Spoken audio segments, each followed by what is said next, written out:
this meeting of the February Saginaw City Plan Commission to order. If you are here to present a case, please come to the podium, state your name and address for the record, and make your presentation. We may ask you questions for clarity or more information. A simple majority vote of the members present will decide your request. If you are here to speak in the public comment phase of the meeting, please also come to the podium, give us your name and address for the record, and direct your comments to the commission. We have no time limit. Normally, we can adjust that if we need to. Brevity is appreciated. Let's begin with the roll call, Mr. Faust. Jones. Here. Nightingale. Hanley. Bryant. Doan. Zawerko. Braley. We do have a quorum. We have received the minutes from our December meeting. So do we hear any additions, changes, deletions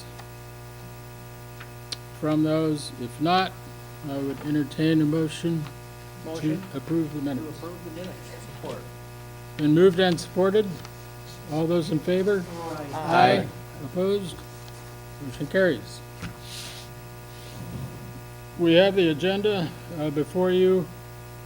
We also will entertain a motion to approve that unless there are any additions or changes to the agenda. Mr. Chair, I'd like to move that for tonight that we require a limitation of 3 minutes on those people who address the commission. We have a motion to limit comment to 3 minutes. Do I hear support for the motion? Support. Moved and supported that we limit comments to 3 minutes.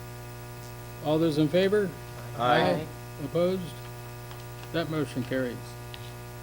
And with that, we will approve the agenda. Our first item, new business, case J18-0003, site plan review for the new jail. Do you have anything else to start us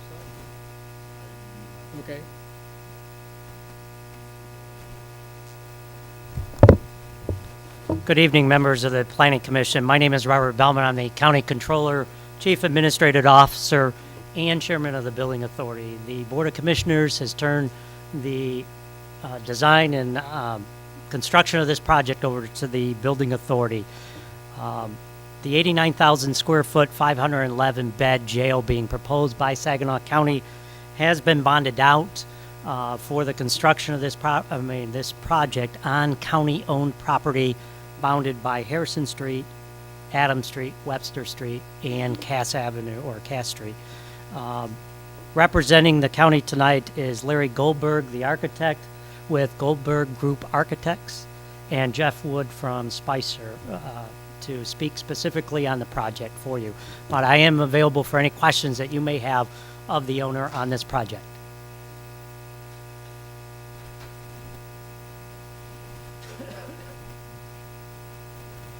Thank you so much, Planning Commission members. I'll make my presentation very brief, and then I want to turn it over to Jeff Wood, with whom we've been working on the site plan and notably the recent modifications. If I step away from the mic, can I speak up louder? Can you all hear me? I want to point out several things very, very quickly. This is an 89,000 square foot, 511 bed, fourth generation, regular popular detention center. And as such, it's predicated on some simple planning principles and including the sort of thing all over the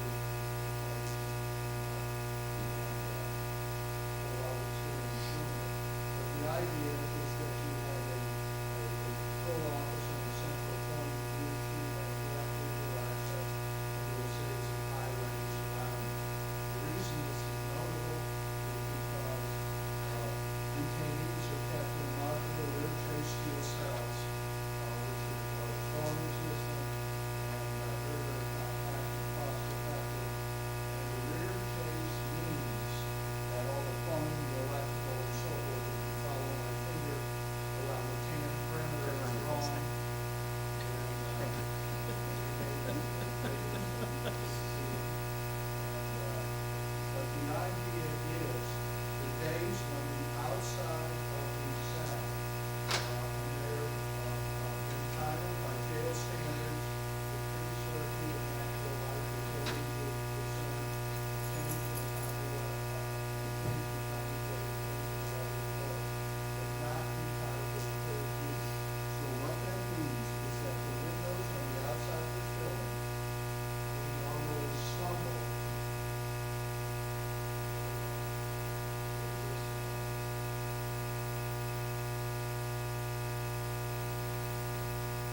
they are the same proportions so that it's on the line even with the town buildings that becomes park.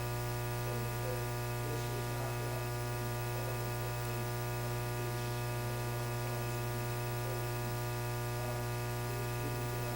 the seal itself is padded, and the reason we don't check is so that it doesn't intrude or not reflect light in the panel.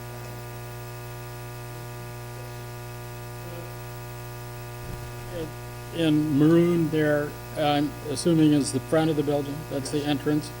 What street does that face on? That face is actually onto the parking lot itself for. It's gas. Yes. The vantage gas, but that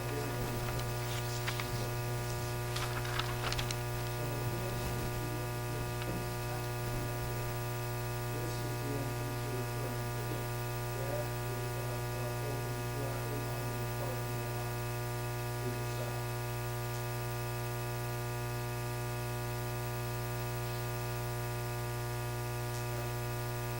Good evening. Again, my name is Jeff Wood from the Spicer Group. We're the design engineering team for the site plan. For the overall site. Storm sewer, water main, sanitary sewer connections,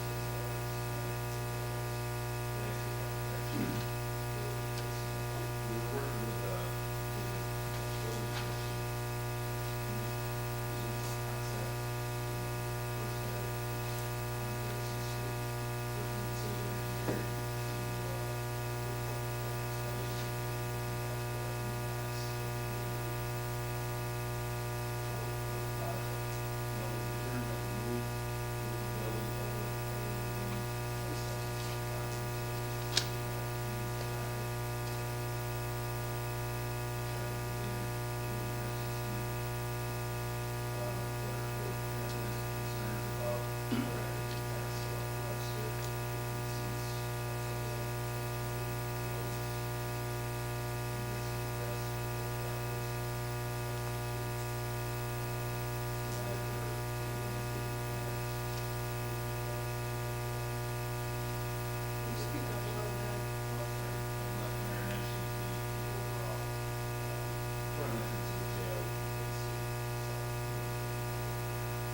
On Adams, off Adams Street.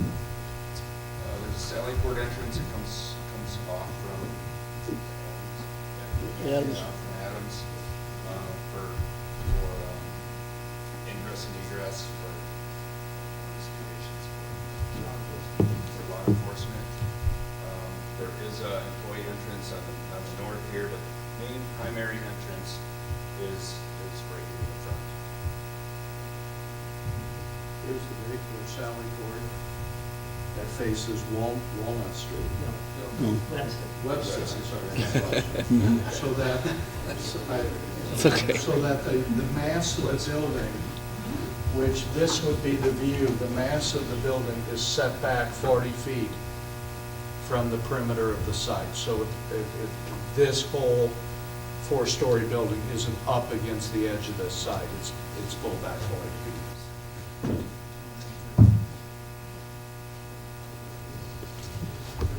Well, I'm still a little confused about the entrance off Adams, which would be the opposite, the north end of the building. Who would use that?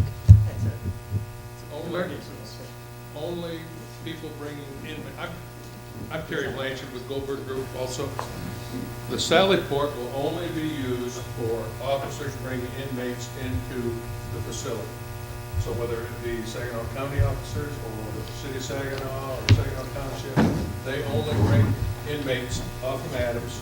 This will have entrance where they only be allowed when somebody opens, from central control opens these doors. So the only people that will be allowed off from Adams are officers, police officers or sheriff's officers. or state police, or whomever bringing inmates into the jail. They bring the vehicle fully into the enclosure. Okay. Big enough for an ambulance, a van, a bus, whatever, so that those doors open, the vehicle enters, and they close before anyone's allowed to get off the vehicle. So it's a secure entry. They can't, nobody can get away with it.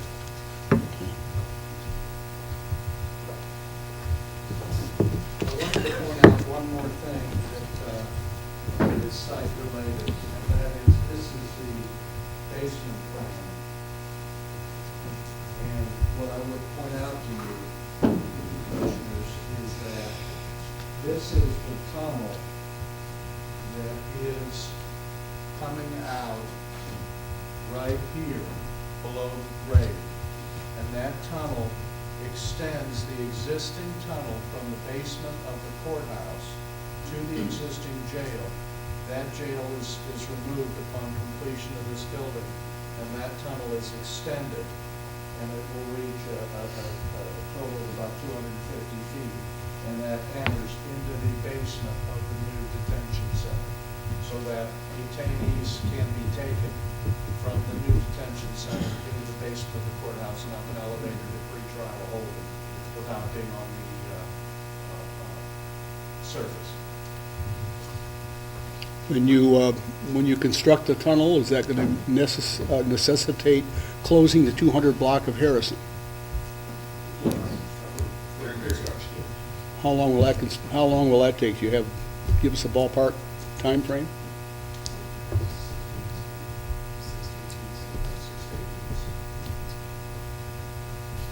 We've done it, we just finished a tunnel on a similar jail in Kansas.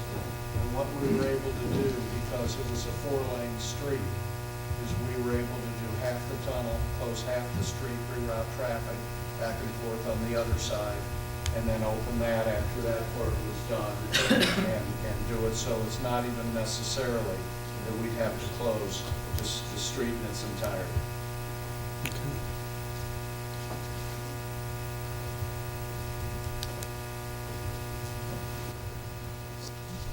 I have more questions. Further question? I have further questions. Go ahead. I'm interested, maybe you can't answer this right now, but I'm interested in the whole, what is referred to in the packet that we got as the staging of the construction. I assume that means where the equipment's going to be, where building materials are going to be.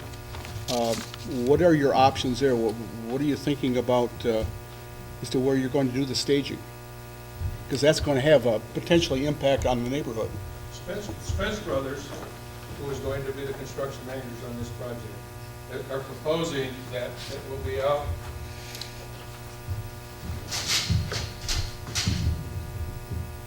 it will be on the south side of the jail in the current parking lot.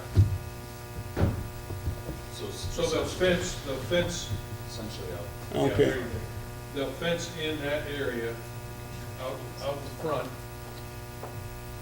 here, and then anything on the sides that they can get as well. And that's what was proposed when they interviewed for the project. So it'll all be fenced in, so nobody, and it'll be secure, it'll be a locked gate at night and whatever. They also have cameras that will monitor the site. And actually, they're gonna have a website where people can watch how it's constructed, whatever, and there'll be lights in that area, because equipment and materials in there, so somebody's not getting in there and, doing destruction of the equipment and those things. So that would basically be that full block. Well, kind of probably up about where Cass would typically go through, Yeah, that will be that section, so yeah. that's pretty much what's proposed. But then the entrance, egress, and ingress to the current parking lot to the south of where Cass used to go is going to be opened up to in and out. To be, in one and out the other. So we're gonna widen that entrance there so people can get in and out back out of the parking lot without trouble at that point. If I remember correctly, the drawings, there's going to be another entrance south of that one, down closer to Van Buren? Correct. We combine, there's currently an ingress and egress. There's two separate drive entrances there. On the site plan, we close one of those, widen the other one, and so that it'll now be like an who will be able to use that parking lot? You mean at what time? When During you're, construction? when it's all done, you're finished, who uses that parking lot?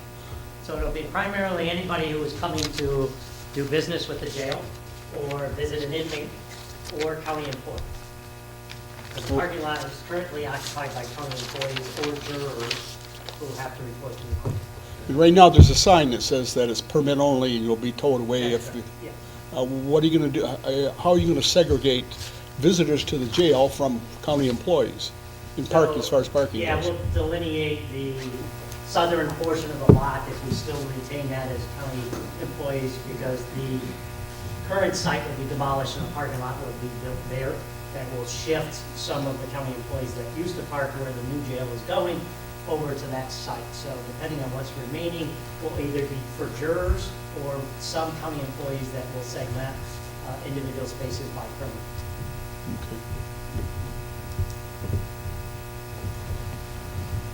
We've estimated that the footprint of the existing jail, when it's removed, will generate somewhere around 50 to 55 parking spaces under the footprint where the existing jail now stands.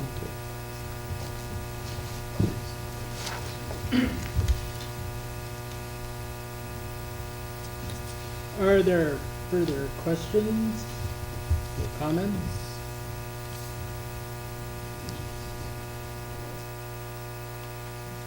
Anything further from any of you?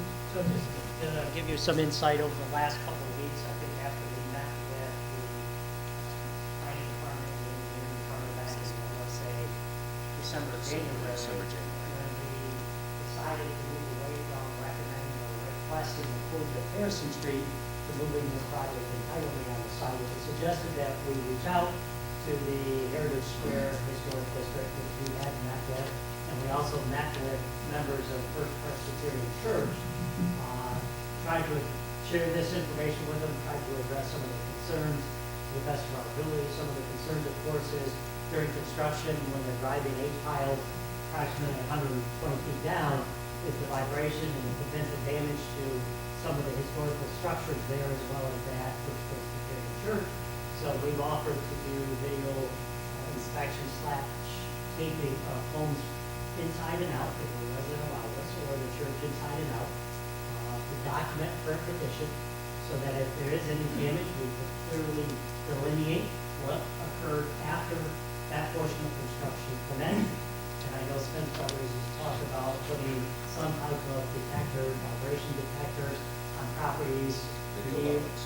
what's that? Video logs. Video logs near the property during the driving of those 8 piles, to get a sense of how that vibration may be impacting the adjacent neighborhood. We'll be working closely with residents and the property owners, as well as the contractor, to monitor that on a routine, daily basis during that portion of the day.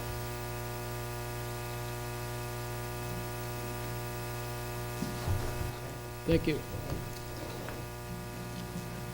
Do we need to take any action, Mr. Falstone? Yes, you need to either approve or turn it. Yes. If there are no other comments or questions, I would entertain a motion to approve the site plan as presented of case J 180003. The public comment is item 7 on our agenda.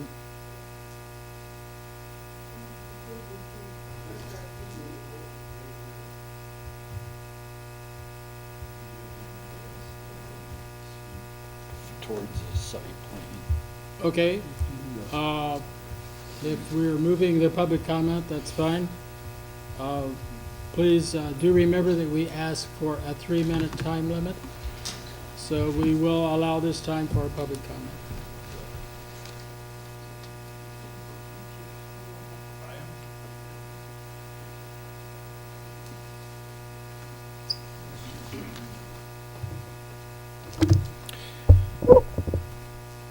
Members of the commission, thank you for the opportunity to speak. My name is James Zoomer. I live in the Heritage Square neighborhood. I will be as brief as I possibly can, but I do have some concerns. Let me share with you the crime rate in Saginaw as quickly as I can in a synopsized version, considering the year 2002 through the year 2016. This comes from the FBI's UCR. Murders in 2002 were 17. They were at 10 in 16. Rape, criminal sexual conduct, 86 in 2002. 56 in 16, robberies 215, and 62 robberies in 2016. Assault 1193 in 02, 590. Burglaries 1129 in 2002. In 2016 there were 369. Thefts 1830, 503 in 2016. Auto theft 378, 54 in 2016. Arson 104, 26 in 2016. The CityData.com crime index depleted from 887.3 to 514.2. I suggested, in concert with the overall reduction in the county's population, that we have begun to see a trend. I put this together very rapidly because I couldn't find any research, so I decided to do my own. We have an interesting trend occurring here. I did try to get the average daily population of the Saginaw County Jail for calendar year 2017. I was unable to do that. I may approach that through an FOI request. I don't know yet, but I did look at yesterday's count, and it stood at 371. In an example of what is there, I should say some of the charges that are being some of the clients or prisoners being held. We have one party on a suspended, revoked driver's license and a contempt of court, a retail fraud, a probation violation, and an operating license suspended, revoked, and being contempt in court. Taking a look at what Saginaw County said in the drug court excerpts, I'll quote this. Drug courts save money by keeping offenders out of prison and assisting them to become clean, sober, and responsible citizens. Drug court programs are based upon evidence gathered over the past 20 years from courts all over the country. Research-based evidence reveals that drug courts are most successful when they are based upon established principles and best practices.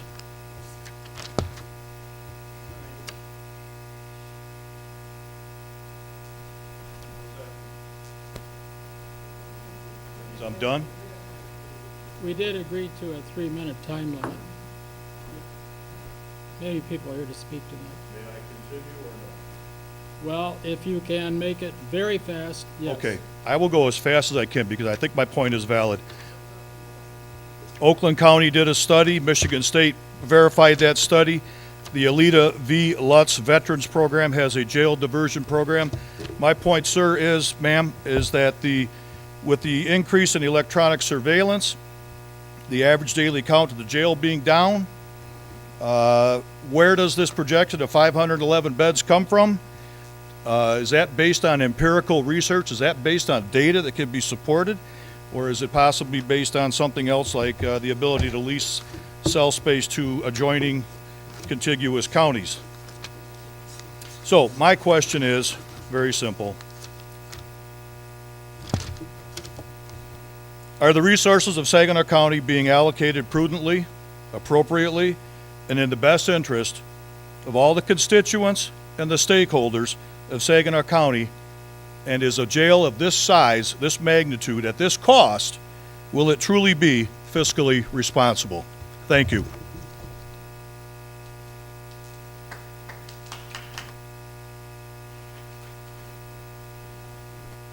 We also do ask you to state your name and address when you come to the podium.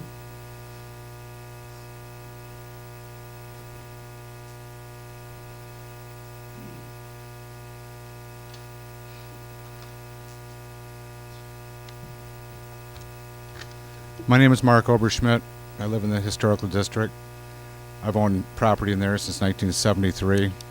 At this point, I own 7 homes in the historical district. I'm probably the biggest property owner in there, but that is doesn't carry a whole lot of weight. I just want to let you know who I am, and I'm heavily invested in that neighborhood. So we're just really concerned that we've been left out of the loop to the extent we have. I know we've had some contact, and at our last neighborhood meeting, they came and addressed some of our concerns. And as long as we're assured that the photo records of all houses in Heritage Square will be done by Spence Brothers, as said, the seismic monitoring is in place with public reporting.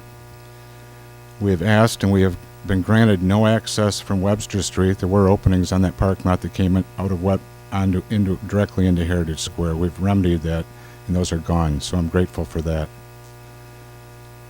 We'd like some input with Spence on the landscaping along Webster. That's the area of concern. I noted it was very strongly that how that building on this side was made to look like the jail that we have now. I'm wondering how it looks on the other side if it's made to look like the homes in our neighborhood, and I don't think it is, and I'm being a little facetious at that point, so I'm sorry.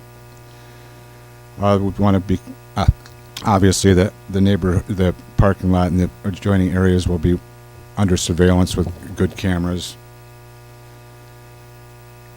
And just light poles as a consideration. We want a fence. There's the one request that hasn't been met, maybe hasn't been brought up, and is strongly felt upon by the people in my neighborhood. We want a fence along Webster Street. We want a fence that looks like an iron fence that looks like our neighborhood, something historical. It doesn't have to be very expensive, but it has to be at least 4 feet tall with the points on the top. You can look at a fence at the corner of Webster and Court. It's been put around Bob Day's old building. That is a good representation of that. It looks very historic, and I don't think you're going to want to climb over it, but it isn't too intrusive looking either, so it fits with our neighborhood. That is our biggest request tonight. There'll be others possibly, but we've stopped the openings so cars can't come out into our neighborhood. People are released at all hours of the night and day from that jail when they make bond. We do not want them to be able to walk into our neighborhood. Having a fence along Webster Street stops the foot traffic. We've stopped the car traffic by not having it open onto Webster Street. So that's a big concern to us, and it would be, I think, if this were your neighborhood. That's a small concern. It's a drop in the bucket as far as the cost. So that's where I'm at with that. We'd like to see the amendments made before this is approved, so we know this will be done. But a fence is a big concern to all the people in my neighborhood, and I'm here to represent some of them, and I'll let the rest of them speak for themselves. So thanks for taking the time to listen tonight.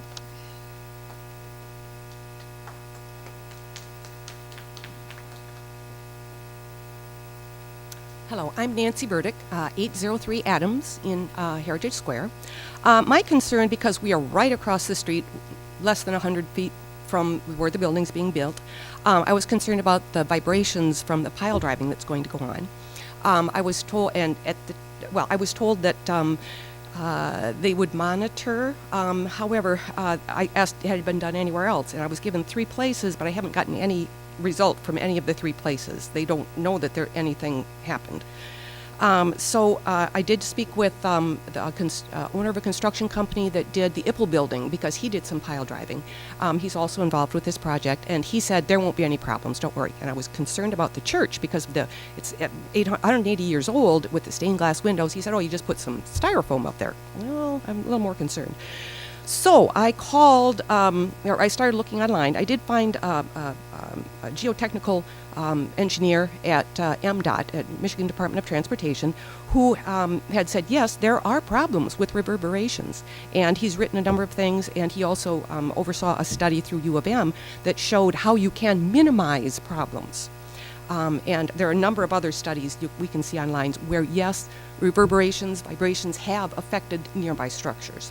His suggestion was to hire a soil materials engineer to monitor it specifically, because he said it's not just the reverberations. He said, especially with something like that type of sawdust and sand down there, he said you could have some movement involved besides that, just the movement of the under earth itself. So he did suggest a gentleman out of Bay City, a soils materials engineer who he thought was very, very good. That would be a consideration to maybe hire him to make sure that we don't have the reverberations that would cause damage. And I realize that the county has said that if anything happens, that they will cover it. We'd rather not have anything happen to the homes in our, and especially the church, which is such a iconic structure in our city. If something could be done, a little bit extra money, hire this guy so that we can monitor it rather than, and he had said also to use geophones. There was a couple of things. He was very, very knowledgeable, but he's out of Lansing. So, but there is someone nearby that might be able to help us.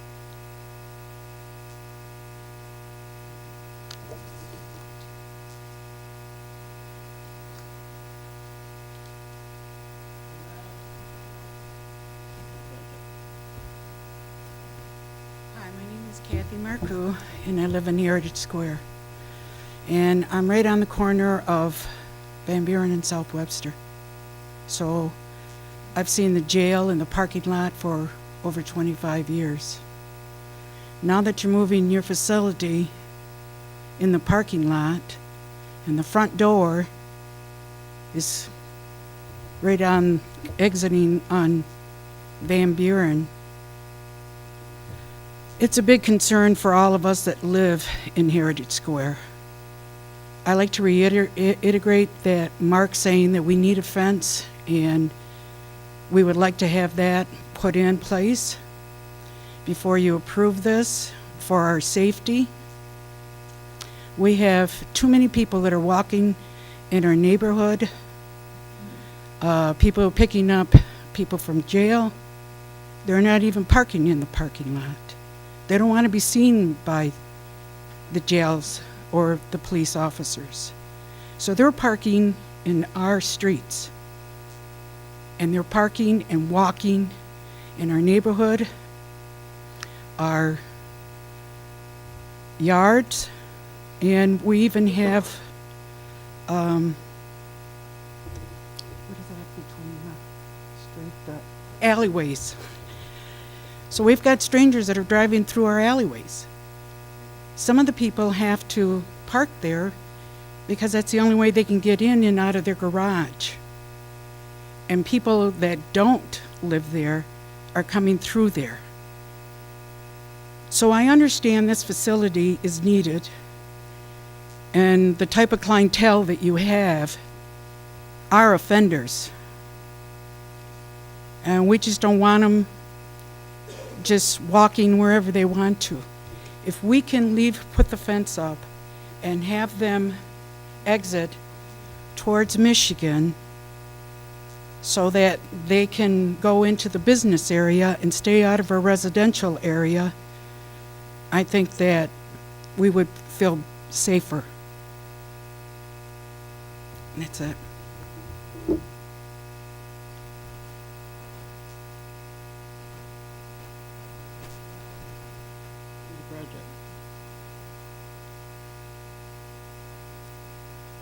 If not, could I ask the architect and engineer to come to the podium again and address some of the issues just raised by the people here?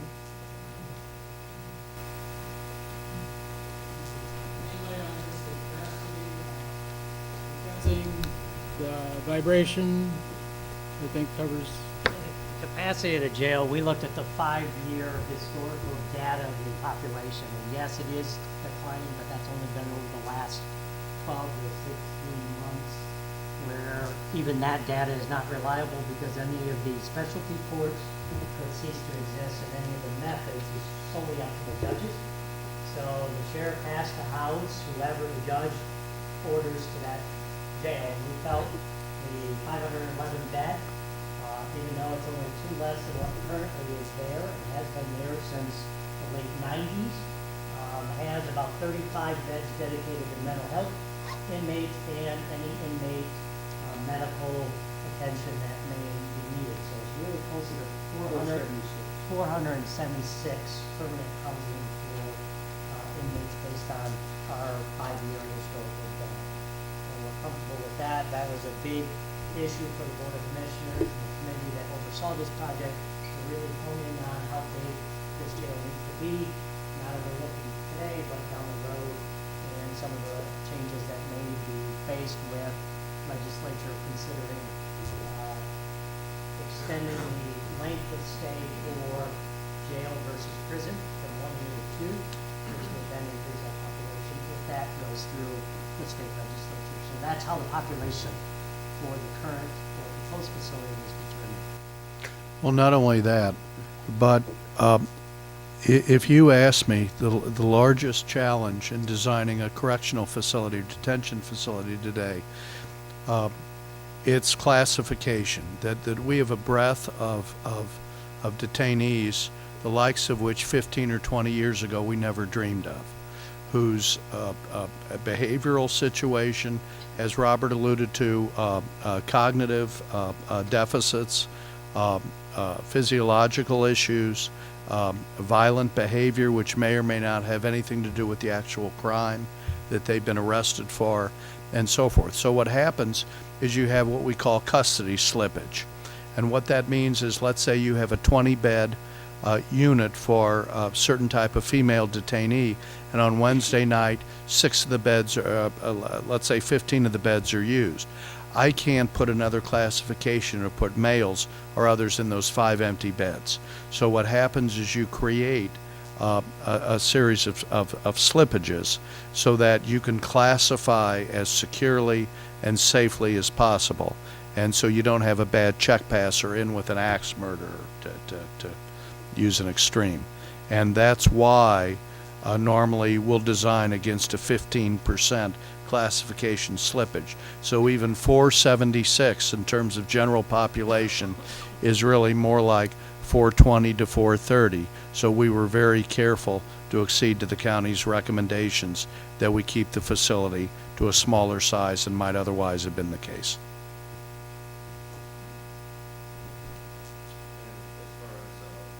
Monitoring, we've been talking with Spence Brothers about putting those measures in place, vibration monitoring systems prior to any plow driving, prior to construction.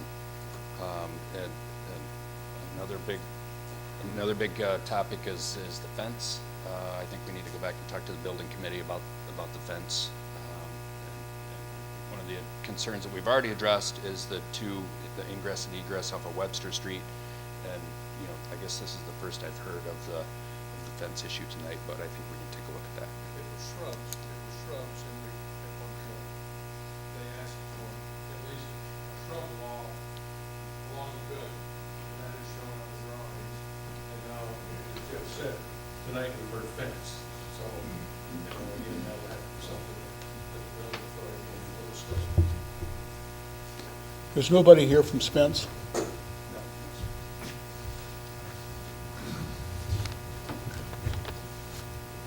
Do we have any other comments about the project from the audience?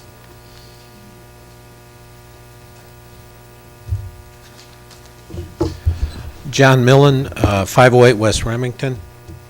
I'm a member of the City Council, so I've been present at other presentations about the jail and similar correctional facilities. I just wanted to affirm what the gentleman just mentioned about the classification slippage. That is something that is a concern in all types of facilities like this, including what are commonly called halfway houses or transitional facilities. They also have to set up male side, female side. They base it on averages, but it does limit, when you look at the total beds, they are not always full. You have to have a female section if you have one single female bed need. So the gentlemen are presenting very good information. A lot of the questions and concerns of the neighbors appear to be operational. It's not necessarily the facility itself, which I think everyone understands has to be in close proximity to the courthouse. The general location of this was decided 130 years ago when the original courthouse was built. So we can't get too far away from that. But one of the things in other meetings, the sheriff has spoken very specifically about operational concerns on this and has provided as strong a guarantees as he can about the operation, not affecting the neighborhoods. So as much as can be built into the site in safeguards, I think is what a lot of people are looking for. Thank you.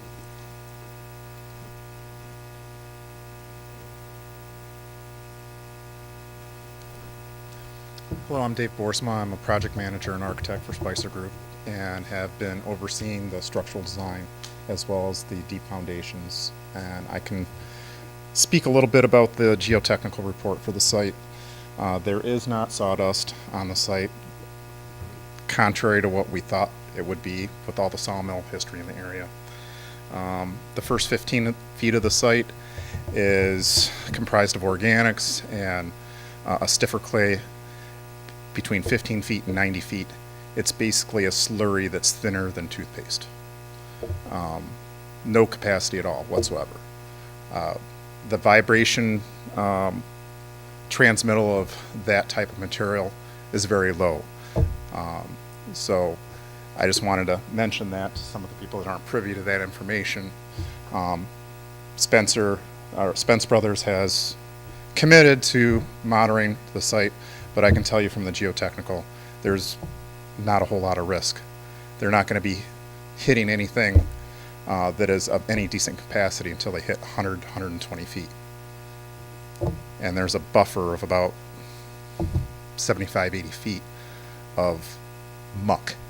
So being a swamp site, that transmittal of that vibration, it'll be dampened greatly by that material. Thank you.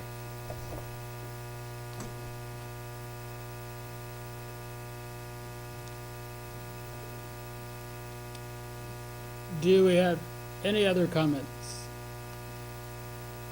Yes. That's a little bit different than what the geotech from MDOT told me. That there could be some shiftment because of the type of soil that's down there. There could be some shifting besides the vibrations, which could affect what's going on. Plus, he said there are some software tools that you can use. His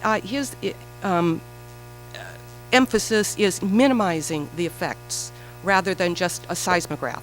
That there should be other things done, and that's why maybe having the soils engineer be there so that he knows exactly what's going on rather than just putting a seismograph there.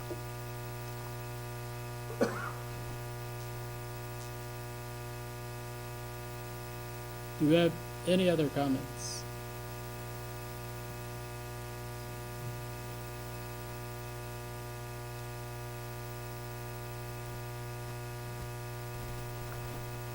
My name's Marilyn Eline, E-H-L-I-N-E. I wanted to live in this neighborhood when I moved here. Pardon? Oh, 1119 Court Street.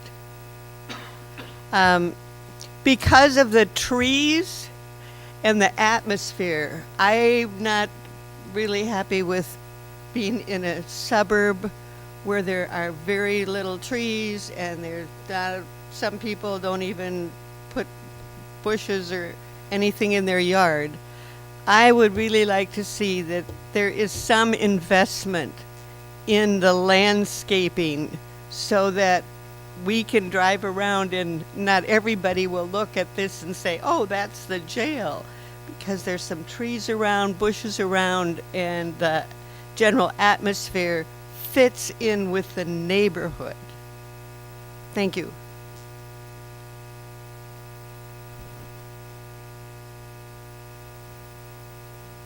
Further comments? Did any of you want to speak to the issue of landscaping? I think that was something that maybe was changed from the original plan, or was it? We don't have a rendering of that, do we? We have it in our plans. The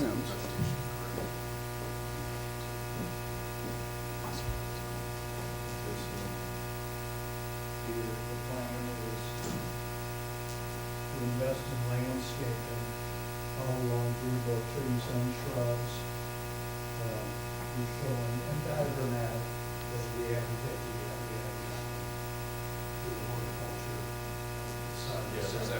evergreens along one of this building stack.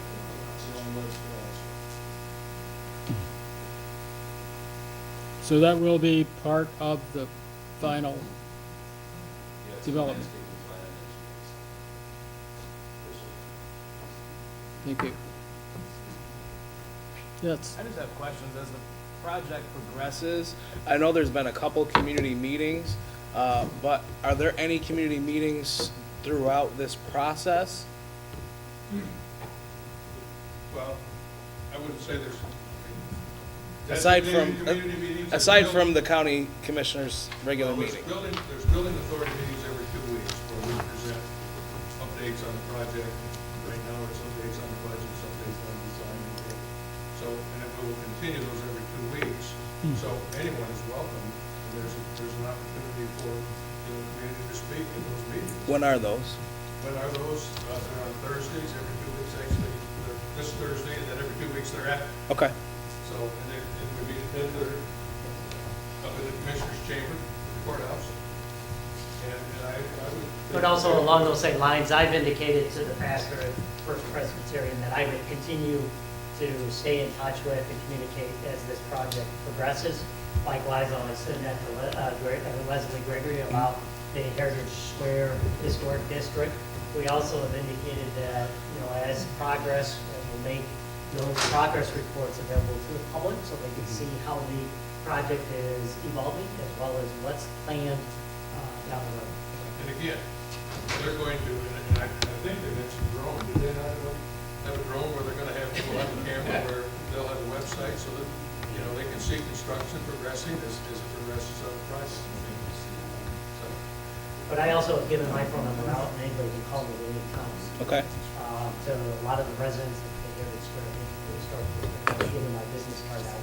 Okay. So that they can call me in the office if they have questions, because apparently there were concerns about the landscaping and lighting Yes. of the existing Yes. parking lot that I wasn't aware of. Yes. I've been county controller for 5 years, and Mike and I talked, and it only came about as we were presenting these plans. So we put light shields up so that they will not reflect into the neighbor's house, and we'll address the landscaping as this project concludes, and even with the remainder of the project. Good, that's what I wanted. We're sensitive to the concerns that we've heard tonight. We want to be good neighbors. We're willing to work with them. Of course, we have limited resources, and at the same time, it's got to be practical for the purpose of the building. So we're interested in partnering with them and working it through. We're going to be there long term. Good, yes. So to reiterate that for the benefit of all of you here, do remember that a primary source of information on this project as it goes along will be the county building authority. And there's meetings every 2 weeks, so that'll be a good thing to keep in mind. And for clarification, Mr. Chair, can you just let them know that we are voting on the site plan, not necessarily the operational concerns? That's true. Thank you. Any other questions or comments from the table? I'm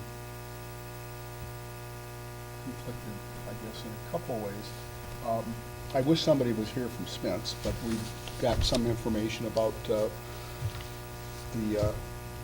geological nature of the site.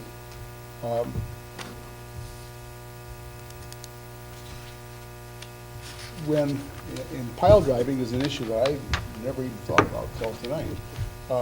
If we're not hitting anything solid until, 100 to 120 feet down, what happens to the vibrations? Does it make a difference if the vibration, what you're hitting is 100 feet down as opposed to 15 feet down? If it's solid ground, yes, it makes a big difference, but from 15 feet to 100 feet is, like I said, it's like a slurry. It's more of a push than a rush. An H-beam, it's gonna push much simpler. It's gonna go down on its own, it's not gonna leak you while driving. All right, that's my question. When you hit something solid, you're gonna have a vibration. Where do the waves go? Could you come to the podium, please?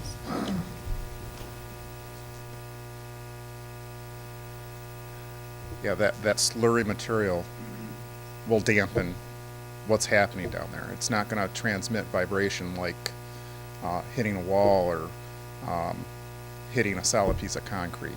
That vibration would be very strong, such as when a like one of the cucumber trucks goes down the road out here. We feel that in our building at Spicer. This will be a very, very, very deep before it hits anything, and you've got 75 feet of basically vibration insulation in that slurry mix of water and mucky clay. Seriously, it's when we did borings out there, it was a more liquid consistency than toothpaste. So I don't know. It doesn't really send out the vibrations, and it's not like shock waves. Like if someone were to blast soil out of the ground. This is. When it hits refusal, the term is when you're driving deep foundations down, if you're going to try for end bearing, in other words, not just friction along the surface of the foundation, but you want it to rest on something. In this case, at 100 or 115 or 120 feet, what we call hitting refusal. The pile driver knows that. It's not going down anymore. It is then resting on rock. And reached capacity. Okay, and reached capacity. The good aspect of that is with the piles able to rest on this layer of rock, we need a lot fewer piles. Okay, because their load-bearing capacity stems from them resting, just like a column resting on a concrete pad. It's resting on the rock, so its capacity to take loads is greatly increased. I'm not trying to be boring. I'm trying to convey why that's such a valuable aspect of what's otherwise a fairly challenging site. Correct. That's absolutely correct. But it means that not only is there less vibration, there's less piles. So a pile cap that has 4 piles might now have 3. A pile cap that has 5 might now have 4. We're looking at anywhere from 50 to 60 piles less than might have otherwise been the case, and that's a lot less pile driving. And that's all because underneath the slurry David's referring to is this big rock shelf. Thank you. In addition, that 15 feet of good soils is mostly going to be excavated for the basement of the building. So, Thank you. It won't really be pile driving. It'll have a vibrating head that weighs a lot, and that 75 feet, all it's going to take is the weight of that head to push those down. So it'll be very little vibration. Hi, I'm Natalie Ludwig. I live at 221 South Granger. My question is, if you look at the vibrations that we're talking about, even if it is slurry, if it's similar to water, if you look at a tsunami, the way it forms, it's tectonic plates moving underneath the Earth's crust. Those vibrations create such a gigantic wave, it can take out a whole city in not very much time. Now, these vibrations are nowhere near that, but if you still have the fluid, you have the ability for those vibrations to kind of move, especially if there's something heavy above and below. My concern is if you're moving and causing all these vibrations, there really is potential for damage to these homes. It's like picture a cylinder of So pudding. even if it's not going to create all these Picture a cylinder of vibrations. pudding, and you're inserting a knitting needle straight Still, down so it's into there's a no cylinder of great pudding. There's just force not at a lot all. of lateral Again, now, displacement I have to solid. ask you, please come to the podium, address us in your back and forth here. I'm sorry. Thank you. The metaphor is if you imagine filling a cylinder of pudding, and you were going to take a knitting needle, and you're going to insert it in that pudding. And if you would imagine, you would need a huge amount of force to force that knitting needle through the pudding until it reached the bottom of the container. That's sort of a silly metaphor, but it's what David's trying to convey. Thank you. Can I could just make a follow-up comment. I know there was a reference to a conversation that occurred with an engineer with MDOT. I can only say this, is that engineer did not look at the specific soil of this site in order to opine as to what we ought to be doing. All of you may know Spence Brothers has been a long-standing contractor in this community and is not going to do anything that will damage these people's property or their reputation or undermine this project. So we will take steps. Spence Brothers has indicated they will take appropriate steps to try to mitigate any adverse impact when they are positioning these H-piles as the foundation for this project. So we understand their concerns. They're valid concerns. That's why we've been having conversations with them. That's why we've indicated that we will video inspect and document their property. That's why Spence Brothers have had conversations with contractors that actually install these H-piles to get a better handle so that when we walk into it, we walk in with informed information, and we'll share this as the project evolves with the residents in that area. Thank you. Question for Dave. Is it fair to say on, the term pile driving, I think, is getting probably misused, right? Is it better to say this is a pressurized process Yeah. versus a pounding process? The proper term would be deep foundations. Okay. And it's not getting driven, in the areas of Saginaw that are sawdust and fill. Historically, they've used tapered wood foundation piles, and they had to drive them in simply because they were relying on the friction of those tapered units and the soils around it. We're not relying on friction of any type because there's no friction to be had. If anything, it's going to be like going through 75 feet of grease, and it's going to be difficult for them to slow these things down to attach sections. I mean, they're going to sink under their own weight, basically. Yes. In one of the one of his articles, it does say, and it's not, besides the reverberation, he said that it could cause, what did I say? Might cause ground settlement changing under nearby structures, and that would include loose to medium dense sands coupled with shallow spread footing foundations. Now, I don't understand all of this, but I would kind of like to have a soils manager.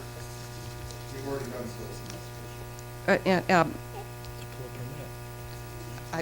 I don't know, but I'm just, it just seems to be treated relatively lightly. And I have to ask for anything, and even when I do ask, I don't get good answers. We've seen no reports. I don't know who's doing what. I'd like to have more involvement.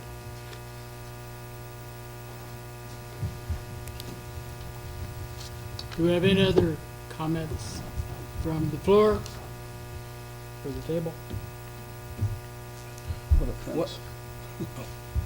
Go ahead. I'm sensitive to this fence idea. I don't know if that is a deal. That's not a deal breaker, is it? I mean, we're talking about a 4-foot wrought iron fence down 2 blocks? 6 foot? 4 to 6, somewhere. Okay. We're not getting exactly. Yeah. We're drawing straws. You want some kind of barrier to discourage pedestrian traffic into the neighborhood.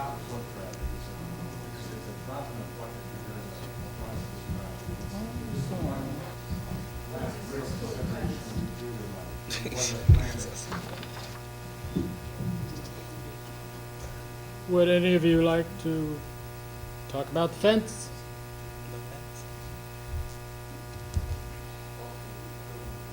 I think it was stressed earlier tonight. I mean, the previous conversations we've had with residents, it's been primarily shrubs. Tonight was the first time on fencing, so I really don't have an opinion on fencing. I'm not sure installing an ornamental fence, it's going to get damaged. They're going to want us to maintain it, and it's going to not function the way they think it's going to. Someone wants to walk in that direction. There's many ways around this fence in order to get down Van Buren or any of the other side streets along. Right now, Lieutenant Rasko has indicated to some of the residents behind me that most inmates being released don't stick around in the neighborhood. They want to move out, they want to go back to their home, they want to get away from that jail as far as possible. So I understand the idea of a fence. We'll look at a fence. I'm not willing to make that commitment tonight. That's ultimately up to you. I don't know if your zoning ordinance allows you to dictate what type in your approval. That I haven't even looked at. I know ornamental was identified. I don't know all of those details yet because we really haven't had the opportunity to examine that option in consideration. In conversations that you've had about shrubbery barricade there, Yeah. What size shrubs are you talking about? Are you talking about shrubs that potentially could get to 4 to 6 feet? No, much taller from what I understand. Who was that? They're 6 foot. 6 foot, all settings, so that you kind of create this ability for them to expand and grow and still act as a barrier, but a landscaping barrier. Okay.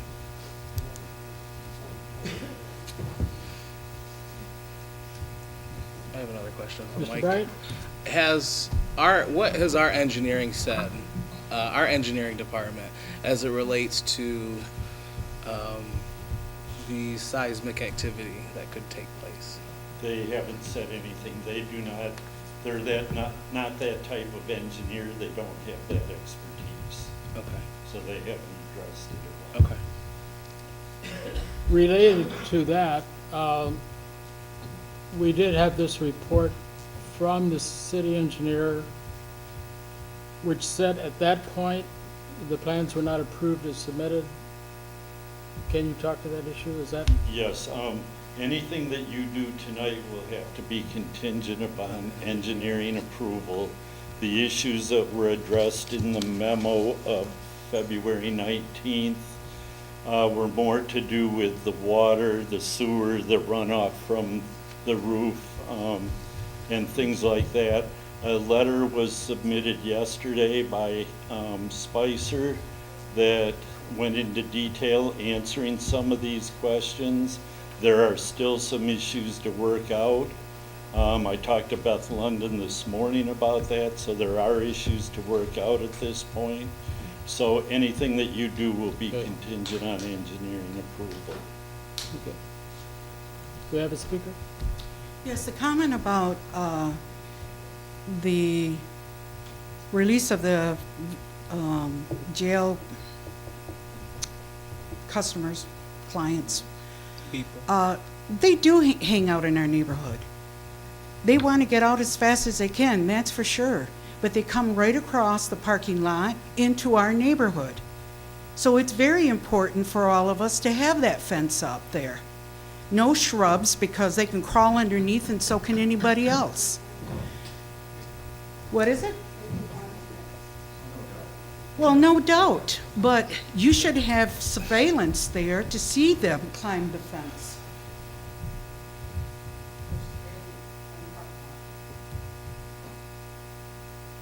Again, if you have a surveillance there, you can see them climb the fence. That's not contingent upon what we're doing here. So you have surveillance in the parking lot?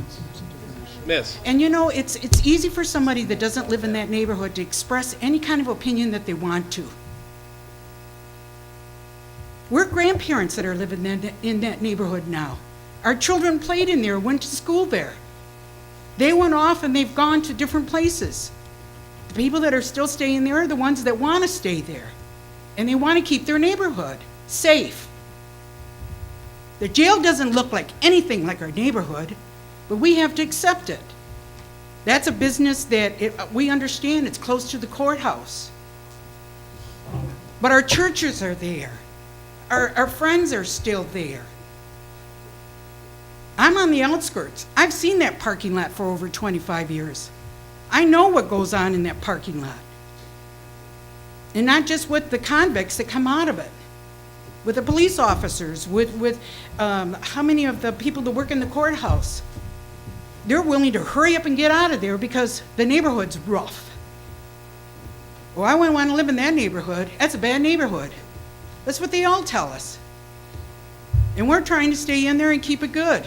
We need a fence. Thank you. So in between, I had an opportunity to talk to Carl Ruth, who is chairman of the Board of Commissioners, and Carl has indicated the county will install a fence along that stretch of Webster Street. So, where I'm willing to make that commitment on behalf of Saginaw County to you tonight. So, thank you.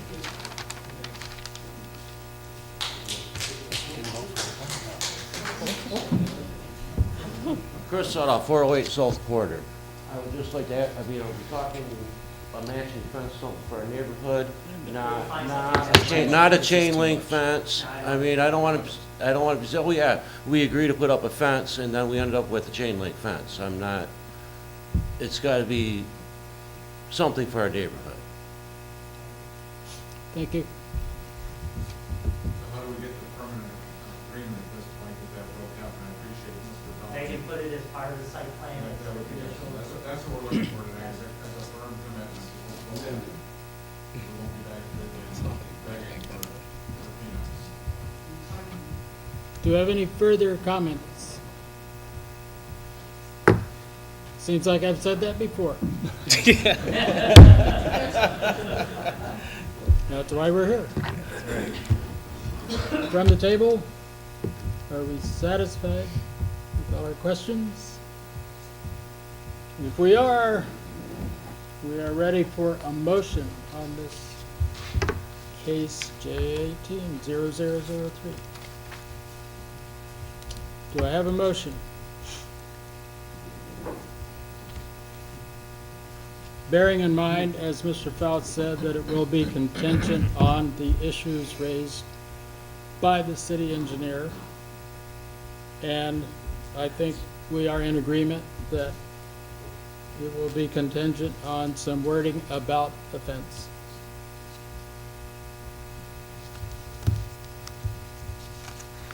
A motion. A motion to approve case J180003 contingent upon city engineer and fence comments brought up at this meeting. Support. It's been moved and supported. Any final further comments on the motion? If not, all those in favor? Aye. Aye. Opposed? Motion carries. Next item on our agenda was that we were asked to approve the capital improvement plan and turn in our rankings tonight. So I ask all of you to do that. The next item on our agenda is election of officers for this year. So do we have any motion for anyone who would like to be a candidate for office or to propose continuation of officers or any other thing?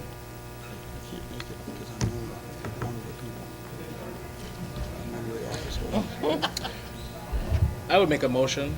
Make one. Yes, for Chair Doan to continue, and also for Commissioner Hanley and Commissioner Nightingale as officers of the Planning Commission. Been moved. Do I hear support? Support.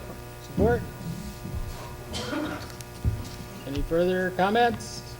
If not, all those in favor? Aye. Aye. Opposed? Motion carries. Do we have anyone with an interest or comment on any old business we have talked about before?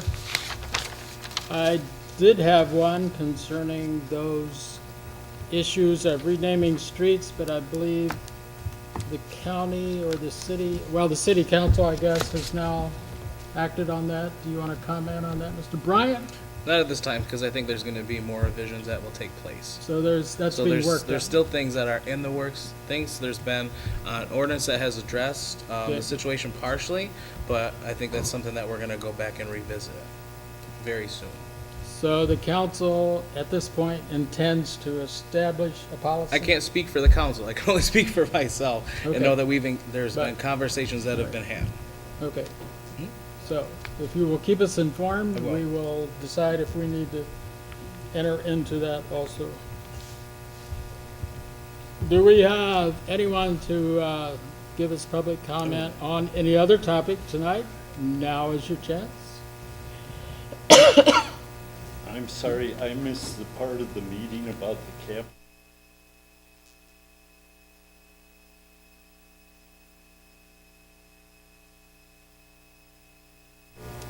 We just need to turn in our ratings.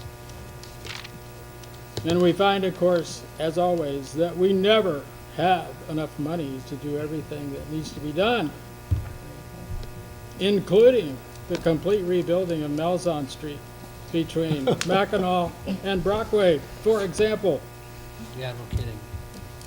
I was reminded by the city engineer today that she is open to any other suggestions regarding streets and to please give her a call. Oh, I will.